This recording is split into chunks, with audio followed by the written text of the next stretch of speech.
द्वारा डिम्पल यादव पर दिए गए बयान को लेकर महिला आयोग सख्त। महिलाओं पर अभद्र टिप्पणी करने का किसी को नहीं है अधिकार। मौलाना को भेजा गया महिला आयोग की तरफ से नोटिस। धर्मांतरण को बढ़ावा दे रही पिछली सरकारें। महिला आयोग अध्यक्ष। धर्मांतरण के प्रति महिलाओं को जागरूक होने की जरूरत। धर्मांतरण के हुए कई बड़े खुलासे, कई आरोपी हुए गिरफ्तार। आयोग के संज्ञान में नहीं था। इतने बड़े पैमाने पर हो रहा है धर्मांतरण। पूर्वांचल के इलाके सबसे ज्यादा धर्मांतरण की चपेट में। गरीब और जरूरतमंद महिलाओं को बनाया जा रहा धर्मांतरण का शिकार।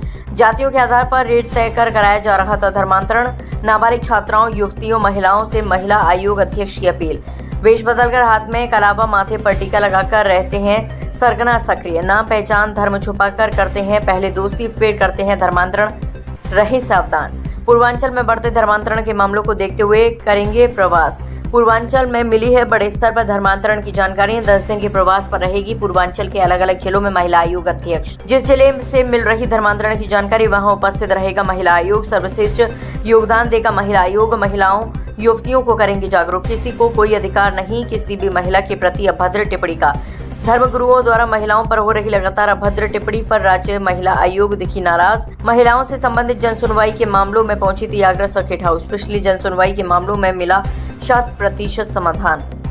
पहले तो मैं उन मौलाना के शब्दों की घोर निंदा करती हूँ कि जो उन्होंने इतने अपशब्द बोले हैं कि जिनको सार्वजनिक रूप से मुंह से निकालना भी एक बहुत बड़ी बातें लगती है। और रहा सवाल डिम्पल जी का, तो डिम्पल हमारी माननीय सांसद हैं।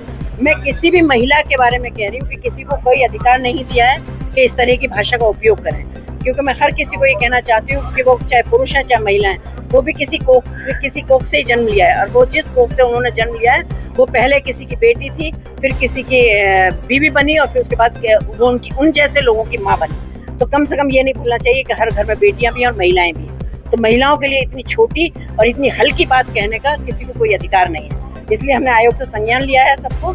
और मैं आपको बताना चाहूंगी, क्योंकि महिलाएं थोड़ा एक कहना चाहिए ना कि हमारी जो भारतीय महिला बड़ी धैर्यवान होती है और बड़ी एक इमोशनल होती है अंदर से, और उसको कोई भी माइक लेता है और कोई भी कुछ भी कह के चला जाता है तो उनको बहुत सॉफ्ट टारगेट समझा जाता है। मैं आप लोगों के माध्यम से कहती हूँ कि महिलाएं भी थोड़ा सा जागरूक हों और इस तरह की चीजों में ना आए कि हमसे कोई क्या कह रहा है, या हमारे धर्मांतरण को लेकर आजकल इतना चल रहा है, उसमें भी देखा है जितना टारगेट है वो सब महिलाओं को ही टारगेट बनाया जा रहा है। तो मैं तो यही कहना चाहूंगी कि सारा हमारे महिलाओं को भी थोड़ा जागरूक होना चाहिए इन विषयों पे।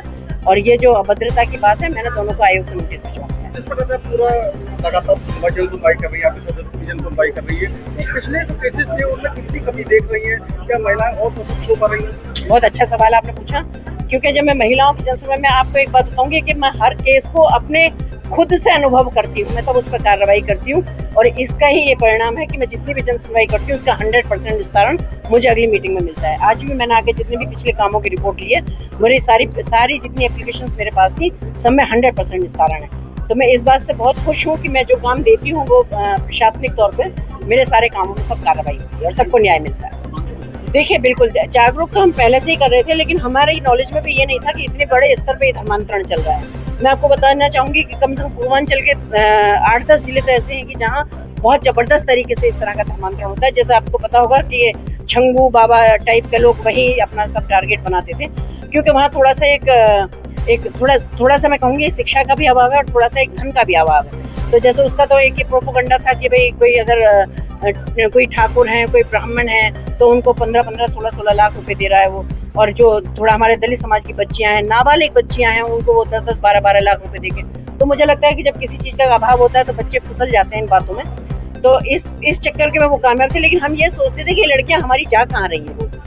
तो कुछ पता चलता भी था, लेकिन जब बाद में सारी चीजें खुली तो हमें भी वहाँ पहले पता चलता था कि जैसे लड़कियों के स्कूल्स हैं उनके पास खड़े हो गए, लड़कों के नाम रख लिए, कलावे हाथ में बांध लिए, और उनको वो ये नहीं बताते थे कि ये हम दूसरे धर्म के लोग हैं और हम आपको लेके जा रहे हैं। वो उनको अपना फंसाया और वो लेके चले गए, फिर वहां जाकर उनको फोर्स किया जाता था। ऐसा ही एक मामला मैंने आगरा में मैंने उसका संज्ञान लिया था, जिसमें उसका भी नाम जमालुद्दीन था।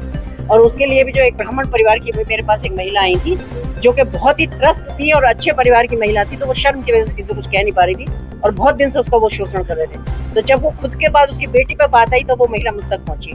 फिर उसके बाद उसी से संबंधित मेरे पास बहुत सारे केस आए, जिसमें मैं आपकी जानकारी के लिए बताऊंगी कि कम से कम 55-60 केस उस व्यक्ति के पास ऊपर निकले हैं। तो उसको भी मैं उसके लिए भी प्रशासन के लोगों को, सब पुलिस डिपार्टमेंट को मैं धन्यवाद देना चाहूंगी कि उसको भी मैंने कहा था 24 घंटे में उसकी गिरफ्तारी मुझे चाहिए, क्योंकि मैंने उसको देखा, क्योंकि उसके वीडियो ऑडियो सब मेरे पास, इवन उसकी लड़की का भी मेरे पास वीडियो है। तो उसके बावजूद मैं धन्यवाद पुलिस का इसलिए देना चाहूंगी कि उन्होंने 24 घंटे भी नहीं होने दिए और उसकी गिरफ्तारी करी। तो अब क्योंकि हमें भी सोर्सेज ये पता चल गए कि इस तरह की भी ये चीजें हैं, तो निश्चित रूप से कि महिला आयोग को भी कार्रवाई करने में भी और महिला आयोग को इसको रोकने में जो हम लगातार प्रयत्न कर रहे थे, लेकिन समझ में नहीं आ रहा था कि ये क्यों नहीं रुक पा रहा है इतना।